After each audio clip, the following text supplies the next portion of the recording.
آج کا میرا عنوان ہے اکابرین تبلیغی جماعت کا عالی مقام۔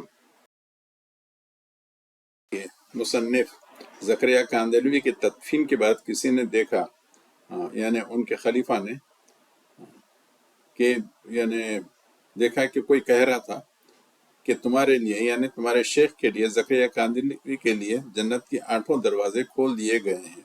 اور ایک صاحب رسول اکرم صلی اللہ علیہ وسلم کے روزے پہ سلام وغیرہ پڑھ رہے تھے، تو ان کو کہیں سے آواز آئی کہ تمہارے شیخ کو اعلیٰ علیین میں جگہ دی گئی ہے، اور ایسا انسان لاکھوں کروڑوں میں کوئی ہوتا ہے۔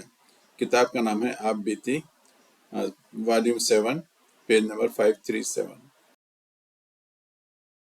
الیاس کاندلوی کے والد کا نام تھا مولانا اسماعیل۔ ان کے جنازے میں اتنا ہجوم اور ایسی کثرت تھی کہ لوگوں نے بار بار نماز پڑھی، جس کی وجہ سے دفن میں کچھ تاخیر ہوئی۔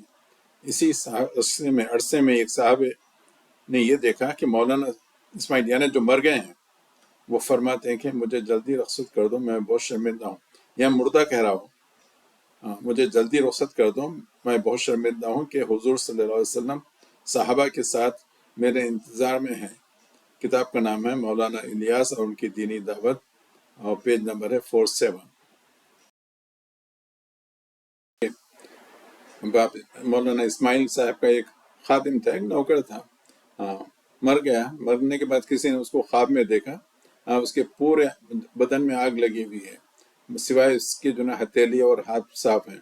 جب اس سے پوچھا گیا تو یہ اس کی برکت ہے، یعنی میں مولانا اسماعیل کے پیر دبایا کرتا، جس کی وجہ سے میرے ہاتھوں پہ جلن نہیں ہو رہی، ورنہ پورے جسم میں اللہ کی طرف سے عذاب ہے، یعنی آگ لگی ہوئی ہے۔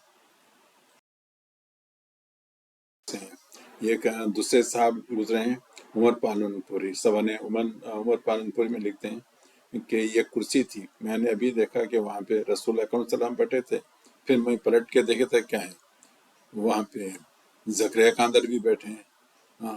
یعنی ایسا ہوتا سیم کرسی کو ایک دوسرے استعمال کر رہے تھے۔ ایسے کئی قصے ہیں، اللہ کی قسم کے غلوط جھوٹوں قصوں کہانی سے ہم محفوظ رکھیں، مگر آپ بھی پڑھ لیں لعنت اللہ علی الکاذبین۔